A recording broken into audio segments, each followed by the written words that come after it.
Uh, and I'm curious to know what you think. So here we go. Apparently, October 14th. So that's too far away for me to remember.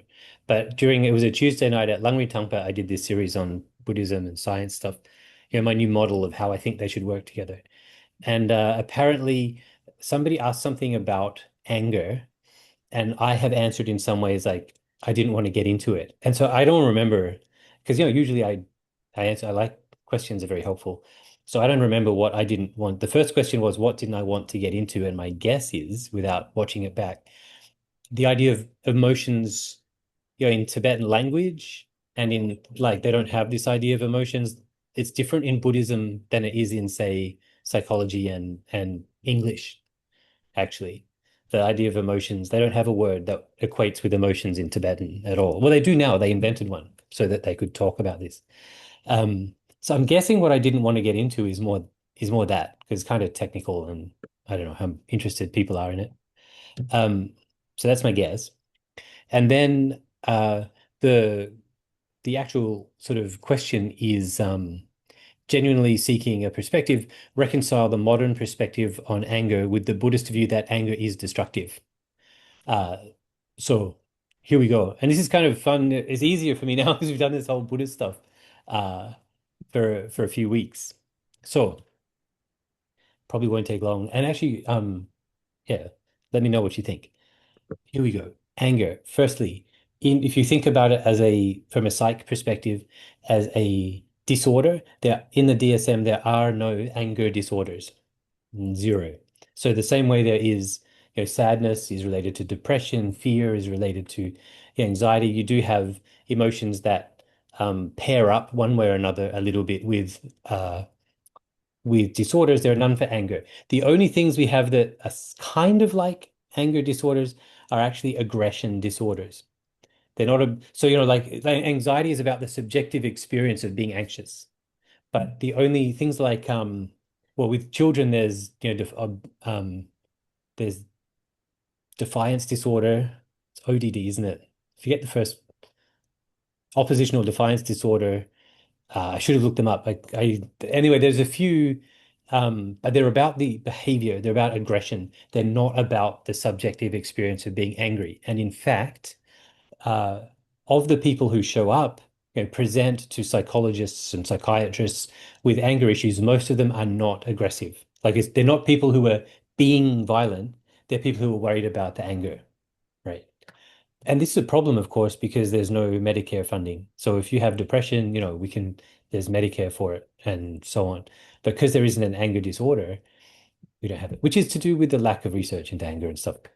If you want to know more about that, of course, The Anger Fallacy, it's a bit dated now, but it's still a great book by Steve Laurent. And I forget the other guy's name, The Anger Fallacy. So there's that, so there's no anger disorder.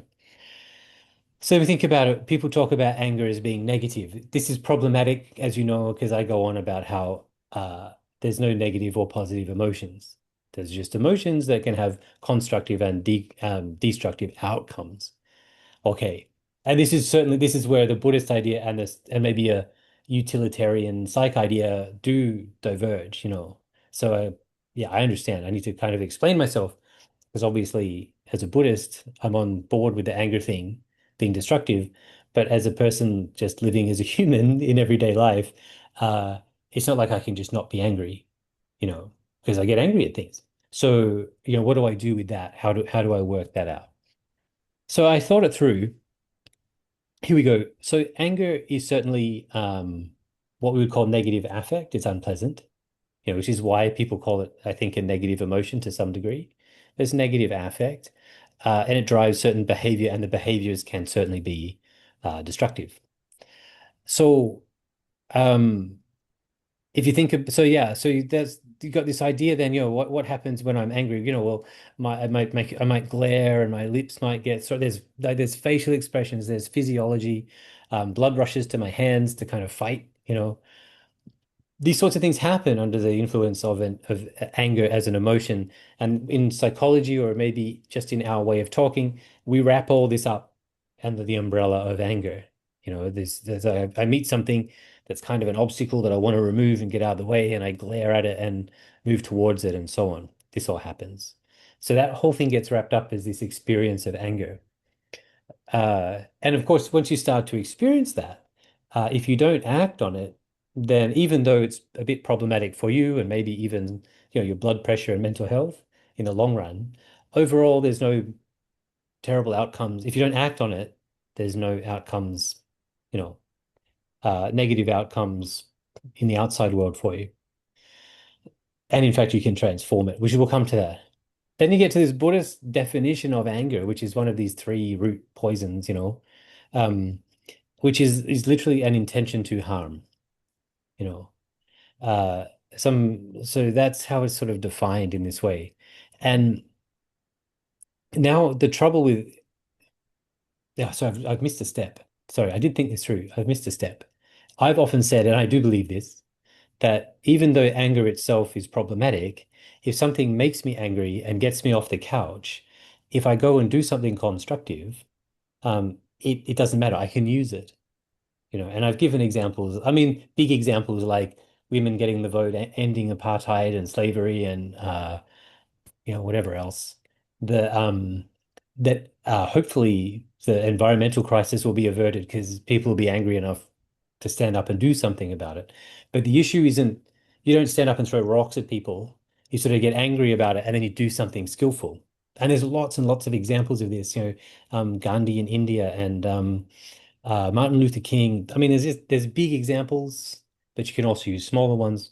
But it's sort of this idea that the anger itself isn't really the issue. It's does it continue to drive your behavior unknowingly and problem?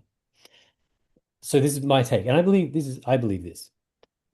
The Buddhist take, of course, is different because anger is a mental event, right? Mental, 100%. So, and the anger, because it's happening in the mind, then there's all these ideas about karma and these that come to play.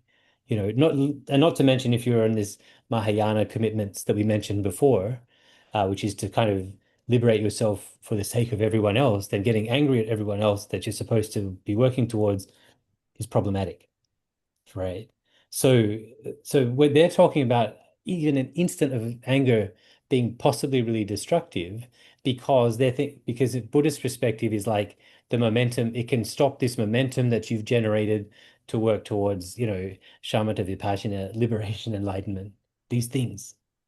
And so there's this, you can't, I don't think you can talk about anger as a Buddhist and use the same sort of way of thinking uh, for your day-to-day life.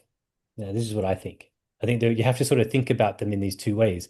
And I would suggest, for the most part, making sure that if I notice I'm angry, right, at something, that I find a way to use the anger to do something constructive, or even use the anger as an opportunity to not do anything. So I feel angry and I yeah, I bring my attention back in, I breathe, I develop the kindness, compassion, we talked about this.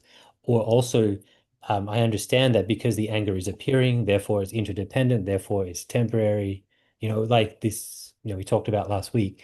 You can use by noticing that I'm angry, I have these two sort of tools. I've got that kindness, compassion tool, and I've got this insight view tool of the view that I can use. And you can use them, you can just use one, or you can use them together, and mix it all up. And then from a Buddhist perspective, it's like, okay, actually, what I'd like to do through my ethics, concentration, and wisdom, through these three trainings, is to uproot that anger so it never happens. Yeah, I'm 100% behind it. But nobody living a day-to-day life, working a job or even a part-time job is going to do this. No, it's too hard. You can work towards it. Cool. You can reduce it. Great. You can have the intention to achieve that. I think you should.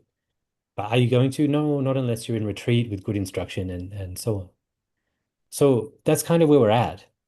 This um this difference between the two. I hope that sort of clears all that up.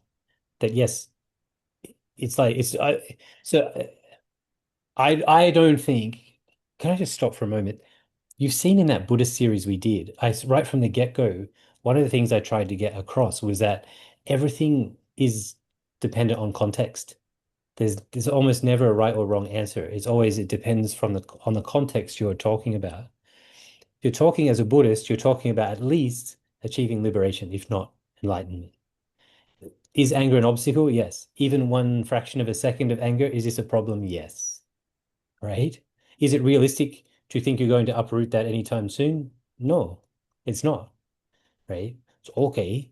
As I'm dealing with my family, friends, neighbors, co-workers, random people on the street and in the car park, what am I going to do? Is that, well, I need to find a way and tool so that when I notice when the anger arises, automatically unbidden, without my intentionality, that I notice it and do something about it. What do I do about it? Well, you've got options, you know. How do I notice it early? Well, yeah, the meditation practice, you know. And so if I'm doing the mindfulness practice where I'm going to notice the anger earlier, this is great. Now I can sort of maybe sidestep it, you know, but actually, if I want to start transforming it and using it, then I'd want to spend some meditation time on kindness and compassion and equanimity and so on, and also on the view, right? The it appears, which means it's interdependent, right? It appears, which means it exists. It's interdependent, so it means it's not going to stick around. There's like, you know, like there's this Tsongkhapa way of using the whole thing together. And so there you have it. So yeah, what I'm saying is, you know, is you can say from a, I can stand up and say, yeah, well, you know, you can use anger. It can be helpful. You know, like it'll end slavery and do these things. And then some sort of pseudo-Protestant Buddhist is going to stand up and say, no, anger is bad all the time. You're wrong. I'm like, okay, great. Go uproot anger. You know, I'm 100% behind you. But, you know, I live here with other people who piss me off sometimes.